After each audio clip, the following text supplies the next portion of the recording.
Hi guys, it's Casey, the Monday on this Booklicious channel, and I'm gonna try and hurry up with this review because I've been recording it before and it seems to be really long and I just can't seem to understand why.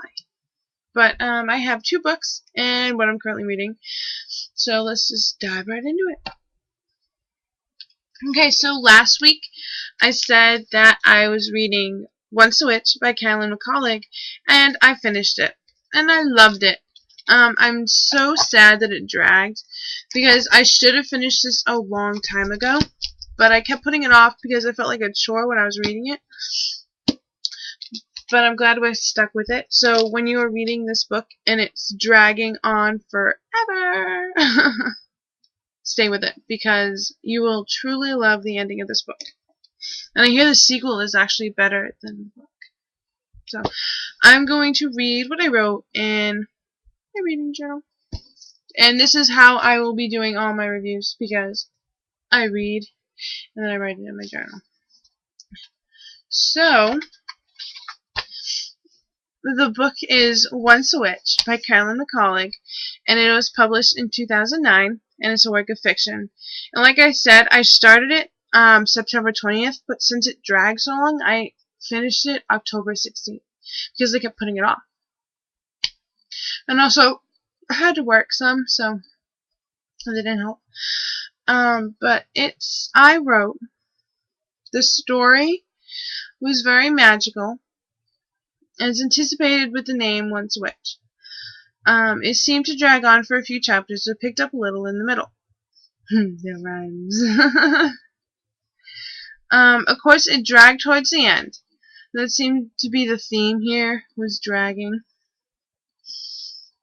And then at the very end, it picked up. The last two chapters and the epilogue, it seemed to really pick up.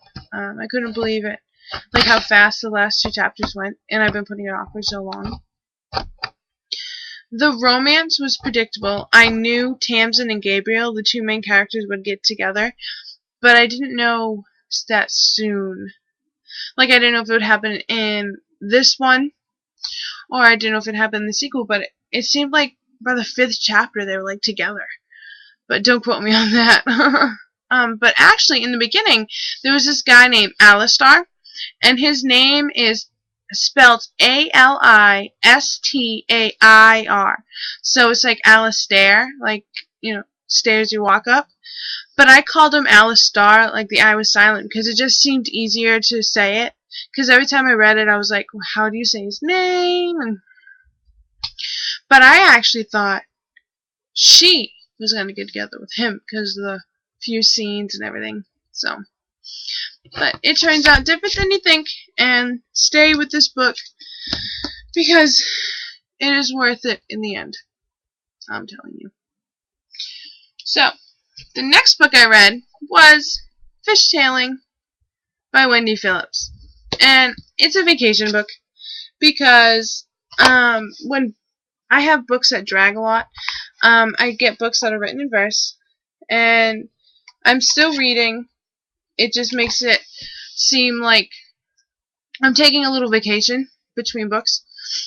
So, let me show you the cover page.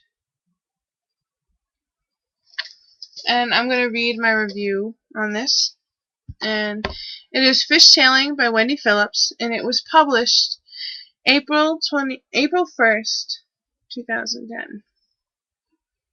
My hair is just not working. I started it 10/16/2011, and I ended 10/16/2011. Like I said, it was really quick. It was written in poetry, as I showed you earlier. The story is rather quick because it is written in verse. It was at times confusing. It was, like in the very beginning. The characters blended together sometimes, but found their own voices as the story went on. Like, in the beginning, it was confusing, and you didn't know who was who, but towards the middle and the end, you knew who was who. But towards the end, really, like the last few pages, it was confusing. but after a while I read it, and I actually went online and did some research on it, and it's not that confusing. The book made me feel real emotions. Like, I felt really sad reading this book. It saddens me that the story didn't have a happy ending, but where the problems were solved and nothing bad happened to the main characters. But Wendy wrote a story true to life, and in life, there are no happy endings all the time. So she showed us that everything can't have a happy ending, and she portrayed it perfectly in this book. I love this book. This book will stay with you forever. It is a short story, but it lingers on with you for a long time. So, I gave this book 5 stars, and I gave Once a Witch 4 out of 5 because of the dragon. But I definitely recommend both of these books to people. And then I'm doing what I'm currently reading, which is On Point by Pointe-Lorie Ann Grover. And this little thing right here, I don't wear these little stretchy headbands. So when I get them or I go out and buy them, I actually make them into book bracelets, and they're inexpensive book bracelets. And then you can leave them as a regular book bracelet, or you can put pins on them like I did. I have a Twilight pin, and I have a Nightmare Before Christmas pin. A little swag. But I'll show you the cover page.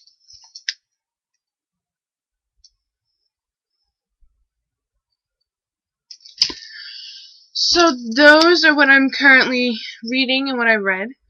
And I want to find out what you guys are reading. So down below, comment what you're currently reading, or if you're close to finishing what you're currently reading, write what you're currently reading and the next book you're thinking of reading. And Perfect by Ellen Hopkins came in on my library, and I'm picking it up tomorrow. So that will definitely be up on review.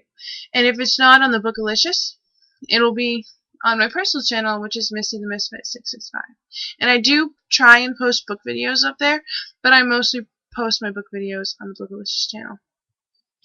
But that is all. That was my English accent. I don't know where that came from. But until then, have a great day, and don't forget to smile. Bye.